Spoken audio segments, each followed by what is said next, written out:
Guys প্রায় অনেকদিন পর আমি আর আমার দুটো চাস্তো ভাই এরকম একটা সুন্দর বিকেলে এইরকম একটা সুন্দর জায়গায় এসে এত সুন্দর সূর্য ডোবার দৃশ্য দেখতে পাবো আমরা তো ভাবিনি। চলো গাইস তাহলে আজকের এই ছোট্ট ব্লগটা ছোট্ট করে শুরু করি।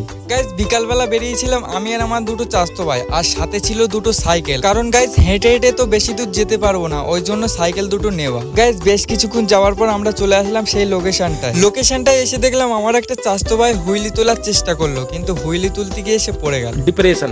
গাইস আমরা তো ওখানেই দাঁড়িয়েছিলাম, কিন্তু আর একটু সামনে গিয়ে দেখলাম দিঘার মতো একটা জায়গা দেখা যাচ্ছিল, ওই জন্য ওখানে একটু বসে পড়লাম। ওখানে কিছুক্ষণ বসে থাকার পর দেখলাম সূর্য ডোবার দৃশ্য দেখা যাচ্ছিল। ওখানে বেশ কিছুক্ষণ বসার পর আমার চাস্তো ভাই দুটো বললো, আরে ভাই সন্ধে তো হতে চললে, এবারে কিছু খেতে তো চলো। গাইস চাস্তো ভাইদের কথা শুনে ওখানে আর দাঁড়ালাম না, ওখান থেকে এসে সাইকেলগুলো এরকম জায়গায় রেখে চলে গেলাম একটা চায়ের দোকানে। তারপরে চায়ের দোকানে গিয়ে নিলাম 3 কাপ চা আর একটা ক্যাম্পা। প্রথমে আমরা 3 জন চা গুলো খেয়ে নিলাম, তারপরে চায়ের কাপটা না ফেলে চায়ের কাপে করে ক্যাম্পা ঢেলে খেতে লাগলাম। আমরা এখন চা আর ক্যাম্পা খেয়ে চলে যাই বাড়ি, আর তোমরা সাবস্ক্রাইব করে দিও তাড়াতাড়ি।